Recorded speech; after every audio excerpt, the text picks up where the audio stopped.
So let's go to science and tech class 8 about the defence news. अभी तक हमने पढ़ा इंडियन नेवी के बारे में, इंडियन नेवी की जो भी शिप्स थी, कौन सी क्लास में कौन सी शिप्स आती हैं, डिस्ट्रॉयर्स क्या होते हैं, फ्रिगेट्स क्या होती हैं, इनके बारे में पढ़ा हमने। मिसाइल डिफेंस के बारे में पढ़ा।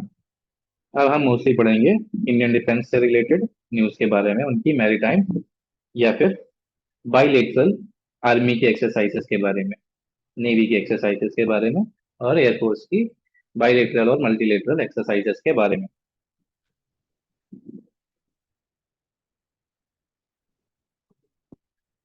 तो उससे पहले हम देख लेते हैं previous year question and the purpose of this question. Which of the following pairs of island is separated from each other by the 10 degree channel. अब इस क्वेश्चन का एक पर्पस होता है क्योंकि इस साल कोई करंट अफेयर्स ऐसा पूछा गया था जिसमें कि ये आइलैंड्स आते थे। तो जब वो आइलैंड्स आते हैं तो उससे एसोसिएटेड जो भी इंफॉर्मेशन होगी वो एक क्वेश्चन के फॉर्म में उस साल क्वेश्चन में यूपीएससी के प्री में पूछा जा सकता है। तो इसीलिए ये क्वेश्चन पूछा गया। Andaman and Nicobar, Nicobar and Sumatra, Maldives and Lakshadweep, Sumatra and Java, ये इसके ऑप्शंस थे। तो इसका आंसर है Andaman and Nicobar. 10 degree channel जो है अंडमान और निकोबार के बीच से पास होता है। ठीक है, निकोबार एंड सुमात्रा जो कि दूसरा ऑप्शन है, इसलिए 6 डिग्री चैनल इसके बीच से पास होता है, जिसे ग्रैंड चैनल भी कहते हैं।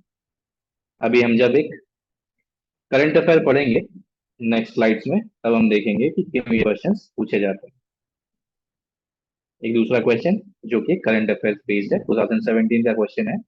Consider the following in respect of Indian ocean naval symposium. अब इंडियन ओशन नेवल सिंपोजियम क्या है? इनॉग्रल IONS या Indian ocean naval symposium was held in India in 2015 under the chairmanship of Indian Navy. ये first option हो गया।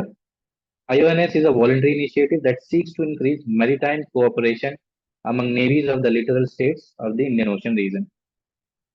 और इसमें पहला ऑप्शन जो है वो गलत है। क्यों? क्योंकि हिस्ट्री एसोसिएटेड विद IONS वो हमें पढ़नी थी, और हिस्ट्री एसोसिएटेड विद IONS ये है कि IONS was established in 2008 and it was first held in New Delhi February 2008। तो पहला ऑप्शन वहां से गलत हो जाता है, सेकेंड ऑप्शन इज राइट। तो इसमें ऑप्शन हो जाएगा, right answer is B, 2 only. ठीक है, अब हम कुछ करंट न्यूज देखेंगे, कुछ एक्सरसाइजेस हैं। एक बायलेटरल एक्सरसाइज है जिसका नाम है एक्सरसाइज समुद्र लक्ष्मण। समुद्र लक्ष्मण एक्सरसाइज जो है इंडिया और मलेशिया के बीच में हुई थी। ठीक है, मैरीटाइम एक्सरसाइज ही हमें कि दोनों की नेवीज के बीच में एक्सरसाइज होती। It was off the coast of Visakhapatnam and it was the third edition of this exercise. इसमें जो इंडियन नेवल शिप ने पार्टिसिपेट किया उसका नाम था कील्टन, और जो मलेशियन नेवी की शिप ने पार्टिसिपेट किया, रॉयल मलेशियन शिप, उसका नाम था लेकेर, KD लेकेर। ऐसे ही दूसरी एक्सरसाइज है जो कि यूएस के साथ हुई, इसे कहते हैं सी डिफेंडर्स। ये भी मैरीटाइम एक्सरसाइज है, joint exercise between the United States coast guard and Indian coast guard. ठीक है, यहाँ पे कोस्ट गार्ड की बात हो रही है, नेवी की बात नहीं हो रही। Coast guard is a part of Indian navy. अब तीसरी एक्सरसाइज जो कि भारत शक्ति, अब ये किसी कंट्री से नहीं है, ये हमारी तीनों आर्म फोर्सेस यानी कि आर्मी, नेवी और एयरफोर्स की कंबाइंड एक्सरसाइज है, which took place in Asia's largest field firing range. Asia की लार्जेस्ट फील्ड फायरिंग रेंज जो कि अवेलेबल है, एसोसिएटेड है जैसलमेर से। तो it is located in Jaisalmer. इस एक्सरसाइज की खास बात क्या थी? इसमें only indigenous weapons, only indigenous weapons और डिफेंस सिस्टम्स को यूज किया गया, उनको टेस्ट किया गया। इसमें मेजर जो इंडिजिनस सिस्टम्स और वेपन्स इन्वॉल्व थे वो थे Tejas fighter plane, K9 artillery gun, indigenous drones, Pinaka multi barrel rocket launchers और शॉर्ट रेंज मिसाइल्स। ठीक है, एक तरह से इनकी इस एक्सरसाइज के थ्रू टेस्टिंग हुई। इस एक्सरसाइज को कहते हैं भारत शक्ति। अब एक और इंडिया यूएस की जॉइंट मिलिट्री एक्सरसाइज है जिसे कि कहते हैं एक्सरसाइज टाइगर ट्रायम्फ। ये 2024 में हुई, और कहाँ हुई? ईस्टर्न सी बोर्ड यानी कि ईस्ट कोस्ट ऑफ इंडिया। अब इसका मेन पर्पस क्या था? To improve cooperation between the two countries and specially arm forces का कोऑपरेशन हो humanitarian assistance and disaster relief operations में। इसे शॉर्ट में HADR भी कहते हैं। ठीक है, अब एक इंपॉर्टेंट एक्सरसाइज आती है मिलन 2024। अरे कई बार से तो होती आई बट इस बार ये लार्ज स्केल पे हुई है। ठीक है, and it was held at Visakhapatnam under the aegis of eastern naval command. तो हमारे तीन तरह के नेवल कमांड है, eastern naval command, western naval command and southern. North में हमारे पास माउंटेन्स हैं, सी नहीं है, इसलिए नॉर्थ की नेवल कमांड नहीं होगी। तीन नेवल कमांड्स हैं हमारे। ठीक है, इसकी जो क्लोजिंग सेरेमनी हुई थी INS विक्रांत पे हुई थी। INS विक्रांत जो कि एक इंडिजिनस एयरक्राफ्ट कैरियर है इंडिया का, तो उसे शोकेस करने के लिए इसकी जो क्लोजिंग सेरेमनी हुई वो INS विक्रांत पे हुई। तो इसका इनविटेशन ओवर 50 कंट्रीज को भेजा गया, इसीलिए इसे कहा गया कि इस बार ये काफी लार्ज स्केल पे हुई। मिलन 2024 बाईएनियल का मतलब होता है साल में दो बार। अब आते हैं अगली न्यूज पे। Indian naval air squadron 334। अब ये क्या है, जो इंडियन नेवल स्टेशन गलना है कोची में, उसमें इंडियन नेवी ने एक एयर स्क्वाड्रन बनाई है। स्क्वाड्रंस क्या होती हैं, स्क्वाड्रंस मोस्टली तो नंबर ऑफ एयरक्राफ्ट काफी ज्यादा होते हैं एक स्क्वाड्रंस में, बट अगर 24 भी हैं तो भी उसे एक स्क्वाड्रन कह देते हैं हम। तो हमारी जो स्क्वाड्रन है नेवी की स्क्वाड्रन INAS 334, जो कि INS गरुड़ा कोची में फॉर्म की गई है। इस स्क्वाड्रन में जो हेलीकॉप्टर्स होंगे उन्हें हम सी हॉक्स कहते हैं, और टेक्निकल नेम है MH606R हेलीकॉप्टर्स। ये इंडियन नहीं है, इंपोर्टेड है, imported from the US। The MH60R Seahawk, a maritime variant of Black Hawk helicopter। तो इनकी कैपेबिलिटीज क्या है, क्योंकि हम नेवी की बात कर रहे हैं तो नेवी में एंटी सबमरीन वॉरफेयर होगा, ये इसकी कैपेबिलिटी है सी हॉक की। Anti surface warfare, search and rescue और मेडिकल इवैक्यूएशन भी इसका पार्ट है। ठीक है, वॉरफेयर के लिए यूज होता है but it can also be use for medical evacuation. This squadron is a part of 24 aircraft foreign military service, जो कि हमारा FMS कॉन्ट्रैक्ट हुआ है यूनाइटेड स्टेट्स गवर्नमेंट से फेब 2020 में। तो ये स्क्वाड्रन में कितने एयरक्राफ्ट होंगे, 24। अब हम आते हैं INS Jatayu. INS Jatayu recent naval station है, कहाँ पे, मिनिकॉय आइलैंड्स, लक्षद्वीप की बात कर रहे हैं। ठीक है, एक न्यू बेस है मिनिकॉय में। अब लक्षद्वीप में पहले भी एक बेस था, जिसे INS द्वीप रक्षक भी कहते थे, वो कवरत्ती आइलैंड्स पे था। बट मिनिकॉय आइलैंड्स में होने का सिग्निफिकेंस ये है कि क्योंकि मिनिकॉय सदर्न मोस्ट है, तो वो क्या होगा, फर्स्ट पोस्ट ऑफ डिफेंस। कोई भी अटैक होगा तो हमारे जो एनकाउंटर करेगा पहला जो नेवल स्टेशन वो होगा मिनिकॉय पे सिचुएटेड INS जटायु। ठीक है, तो navy's first base was on the islands INS Dweep Rakshak in Kavaratti and was commissioned in 2012। अब जो हमने क्वेश्चन देखा था प्रीवियस ईयर क्वेश्चन, जो कि अंडमान एंड निकोबार की बीच की चैनल की बात कर रहा था, ऐसे ही इसके भी सब्सीक्वेंट क्वेश्चंस हो सकते हैं कि INS जटायु जो कि मिनिकॉय आइलैंड्स पे है, तो मिनिकॉय आइलैंड्स हमें कहाँ से सेपरेट करती हैं। Minicoy island separate us from the Maldives through 8 degree channel. ठीक है, अब 8 की बात की तो 9 की भी कर लेते हैं। The 9 degree channel separates the island of Minicoy from the Lakshadweep archipelago. Archipelago group of islands. ठीक है, ये हो गया INS Jatayu Minicoy on the Lakshadweep. अब जब हमने एक इंपोर्टेड हेलीकॉप्टर की स्क्वाड्रन की बात की है, तो अब बात कर लेते हैं एक इंडिजिनस हेलीकॉप्टर की, जिसे कहते हैं ALH Mark 3। ALH मतलब advance light helicopter. It has been developed by Hindustan aeronautics limited. इसकी खासियत क्या क्या है, it includes advance radar as well as electro optical sensors. Shakti engine, Shakti engine भी हैं indigenous, full glass cockpit, high intensity search light, advance communication system, automatic identification, search and rescue होंगे। तो देख रहे हैं इसमें कई पार्ट्स ऐसे हैं जो सर्च एंड रेस्क्यू के लिए यूज होंगे, जैसे high intensity search light, full glass cockpit, search and rescue Homer, electro optical sensor, advance radar. ठीक है, तो सर्च एंड रेस्क्यू के लिए भी ये यूज होगा, maritime reconnaissance, as well as it can carry out search and rescue at extended ranges while operating from ships both by day and night। तो day और नाइट दोनों की कैपेबिलिटीज ALH Mark 3 रखता है।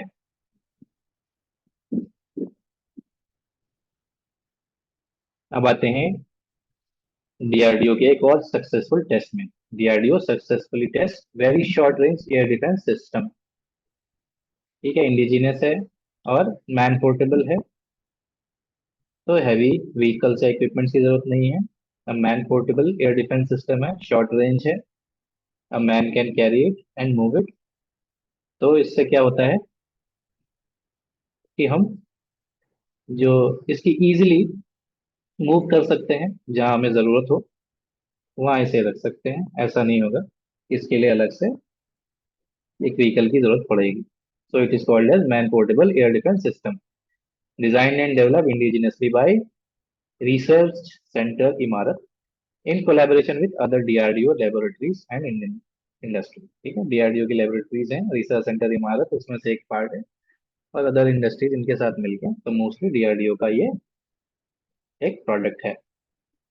मिसाइल के बारे में जान लेते हैं। Missile is propelled by a dual thrust solid motor and is specifically designed to neutralise low altitude aerial threats at short range. Short range के लिए यूज होगा। ठीक है, स्पेशली मैन पैड है, तो शॉर्ट रेंज के लिए यूज होगा। अभी एक नया सिस्टम है इंडियन आर्मी ने जो डिप्लॉय किया है, टेक्निकल नेम इसका है integrated drone detection and interdiction systems. ठीक है, करता क्या है ये एक है advance anti drone defence system. Use क्या होगा, क्योंकि आजकल ड्रोन टेक्नोलॉजीज जो है वो US ने और भी मल्टीपल कंट्रीज ने डेवलप की हैं। अब ड्रोन्स क्योंकि रिमोटली ऑपरेटेड होते हैं, ठीक है, तो उनमें कम्युनिकेशन सिस्टम यूज होता है। तो कम्युनिकेशन सिस्टम्स को अगर हम ब्लॉक कर दें, तो ड्रोन्स को वैसे भी हम न्यूट्रलाइज कर सकते हैं। तो इसलिए इसमें इसके जो कंपोनेंट्स होंगे वो स्पेशली क्या होंगे, एक जैमर जो कि कम्युनिकेशन सिस्टम को ब्लॉक करे, ताकि हम उस ड्रोन को यूजलेस कर सके और वो दोबारा रिएक्टिव ना हो सके। इसलिए हम एक लेजर बेस्ड इंटरसेप्शन यूज करेंगे। ठीक है, तो इसके दो पार्ट्स क्या हैं, jamming technology capable of disrupting drones within a radius of 2 to 5 kilometers, और laser based interception employing high energy lasers, the system can neutralise drones from a distance exceeding 800 meters। तो distract करेंगे और फिर destroy करेंगे, उसे रोकेंगे फिर destroy कर देंगे। ठीक है, दो टेक्नोलॉजीज यूज हुई हैं, जैमिंग और laser based, developed by DRDO and Bharat electronics limited. अभी हमने एक नेवल स्क्वाड्रन की बात की थी, जिसमें हमने देखा कि सीहॉक्स हेलीकॉप्टर उसका पार्ट थे। अब एक आर्मी की स्क्वाड्रन की बात करेंगे। ठीक है, मोस्टली हमने जाना कि स्क्वाड्रन जो है एयरफोर्स की होती है, एयरफोर्स यानी कि एरोप्लेन्स, जेट्स, यही सब हेलीकॉप्टर्स, ये सभी स्क्वाड्रन का पार्ट होंगे। तो इंडियन आर्मी की भी एक स्क्वाड्रन है जो कि अभी इंडक्ट की गई है, इसे कहते हैं द 451 एविएशन स्क्वाड्रन। और इस स्क्वाड्रन में कौन से होंगे helicopters, AH-64E Apache attack helicopters. Apache जैसे ही अपाची नाम आएगा, अपाची क्या है, जो भी इंडिजिनस इंडियंस बोलते थे वहां पे अमेरिका के, तो उनको अपाचीज भी बोलते थे। एक ट्राइब होती थी US में, अपाची ट्राइब, तो उसकी बेसिस पे इनका नाम है। तो ये US के हेलीकॉप्टर्स हैं जिन्हें इंडिया ने बाय किया है। ठीक है, उसकी एक स्क्वाड्रन बनाई है। This squadron was formally established at Jodhpur. Jodhpur में ये स्टैब्लिश हुई है। With the induction of Apaches and indigenous light combat helicopter, the army is getting its first dedicated attack helicopters. तो इसका सिर्फ यही पार्ट नहीं होंगे अपाची, इसमें हमने अभी पढ़ा कि हमारे लाइट कॉम्बैट हेलीकॉप्टर्स मार्क 3, हाँ, उनको भी हम यूज कर सकते हैं। The first LCH squadron 351 army aviation was deployed in Missamari, Assam. तो पहली लाइट कॉम्बैट हेलीकॉप्टर की जो स्क्वाड्रन थी वो असम में थी। अब हम अपाची अटैक हेलीकॉप्टर्स का यूज करेंगे। ठीक है, एक स्क्वाड्रन बनाई है Indian army, and it will be place near the, it was placed, first squadron थी लाइट कॉम्बैट हेलीकॉप्टर्स की was placed at the line of actual control and it was established in November 2022। अब इसकी भी deal 2020 में हुई थी। पहली deal हुई थी $800 मिलियन की बोइंग से, बोइंग की हेलीकॉप्टर से। 6 अपाची हेलीकॉप्टर्स की हुई थी। ठीक है, और इस डील की और भी क्या खास बात थी, इस डील में 6 पायलट्स और 24 टेक्नीशियंस भी दिए गए थे इंडियन आर्मी को, ताकि वो इसमें ट्रेन हो सके। ठीक है, तो ये थी हमारी डिफेंस की बात। डिफेंस के जो इंपॉर्टेंट कंपोनेंट्स थे वो हमने पढ़े। अब हम जीन थेरेपी के बारे में आगे पढ़ेंगे। तो जीन थेरेपी के लिए हम पहले जीन थेरेपी की बेसिक्स पढ़ लें। जीन थेरेपी एक्चुअली होती क्या है? तो जीन थेरेपी में पहले हमें कॉज को समझना है कि कॉज क्या होता है, जीन्स क्या होते हैं। जीन्स क्या क्या होते हैं? हमारी एक बॉडी के ब्लूप्रिंट होते हैं। ब्लूप्रिंट मतलब जीन्स में वो कोड्स होते हैं जो बताते हैं कि हमारी बॉडी कैसे डेवलप होगी, हमारे आइज का कलर क्या होगा, हमारे हेयर का कलर क्या होगा, हमारी स्किन का कलर क्या होगा, हमारे पास कौन से ऑर्गन्स होंगे, हम कौन सी स्पीसी होंगे। स्पेशली ये समझ लीजिए कि हमारी जेनेटिक्स डिसाइड ही करती है, हमें डिफरेंशिएट भी करती है कि हमारी जीन्स, जीन्स का एक स्पेशल कोड होता है, वो बताएगा कौन से ऑर्गन्स कहाँ डेवलप होंगे। अब अगर इसी में कोई मिस्टेक हो जाती है, कोई जीन जो है वो अलग फंक्शन करने लगता है या एब्सेंट होता है, तो उससे क्या होगा कि हमारी बॉडी की नॉर्मल फंक्शनिंग रुक जाएगी। कोई चीज या तो एक्स्ट्रा ग्रो हो जाएगी या वो ग्रो नहीं होगी। उसी को हम क्या कहते हैं, डिसीज। अब वो चीज अगर मिसिंग है तो फुलफिल कैसे होगी, जीन थेरेपी से। ठीक है, तो gene therapy can fill in the missing part. अब जीन थेरेपी करती क्या है कि जीन थेरेपी जेनेटिक मटेरियल को यूज करेगी जीन में जो भी मिसिंग पार्ट है उसे रिप्लेस करने के लिए। अगर मिसिंग है तो उसको, उस पार्ट को ऐड करेगी, अगर खराब है तो उसे रिप्लेस करेगी, उसे हटा के नया पार्ट ऐड करेगी। इससे क्या होगा, इस मेथड के थ्रू डिसीज को ट्रीट करेंगे। अब अगर हमें जेनेटिक मटेरियल इंट्रोड्यूस करना है तो हमें उसके लिए मीडियम की जरूरत होगी। और वो मीडियम कौन से होंगे, उन मीडियम्स को हम जीन थेरेपी में कहते हैं वेक्टर्स। वेक्टर्स क्या होते हैं? वेक्टर्स जो हमारे मटेरियल्स को कैरी करेंगे। यानी कि जब हमने कोई जेनेटिक मटेरियल क्रिएट किया जो कि एक एडवांस जेनेटिक मटेरियल है, जो कि एक इम्प्रूव जेनेटिक मटेरियल है, जो नॉन फंक्शनिंग जेनेटिक मटेरियल हमारी बॉडी में है, उसे या तो निकाल के या तो वहीं पे हम सही करेंगे, तो वेक्टर्स में हम उसे रखेंगे। वेक्टर्स के थ्रू हम वो मैसेज भेजेंगे, फिर उसे वहां पे चेंज करेंगे, मैसेज को इम्प्रूव करेंगे, जीन्स को परफेक्ट कर देंगे। ठीक है, अब ये वेक्टर्स क्या हो सकते हैं, उससे पहले हम ये जान लेते हैं कि जो जेनेटिक मटेरियल है वो क्या होगा। जेनेटिक मटेरियल दो तरह का, डीएनए या आरएनए। अब डीएनए और आरएनए क्या होते हैं? डीएनए और आरएनए बताते हैं, ये मैसेज होते हैं जो कि जीन्स में डिलीवर किए जाएंगे। इंस्ट्रक्शंस होते हैं कि क्या चेंज करना है। वो चेंज क्या करेगा कि कौन सी प्रोटीन डेवलप करनी है या कौन सी ग्रुप ऑफ प्रोटीन डेवलप करनी है, जो कि सेल्स के द्वारा प्रोड्यूस की जाती है। अब सेल्स क्या होता है, हमारी बेसिक यूनिट जो होती है हर बॉडी की, वो सेल से बनती है। सेल्स मल्टीप्लाई होते हैं तभी हम ग्रो करते हैं। हर ऑर्गन एक बेसिक सेल से बना हुआ है। ठीक है, we are born out of the multiplication of cells. तो उस सेल में जो इंस्ट्रक्शन है उसको चेंज करना है। अब ये वेक्टर जो है, ये वेक्टर, तब जब टेक्नोलॉजी डेवलप हुई तो ये जाना गया कि जो वायरस है ना, इनके पास अपनी स्पेशल टेक्नोलॉजी होती है जो सेल्स के थ्रू पास हो सकते हैं, इस सेल्स में जा सकते हैं। तो उसी को यूज करके, उसी प्रॉपर्टी को यूज करके अब साइंटिस्ट ने ये उन्हें एक वेक्टर की तरह यूज करना शुरू कर दिया।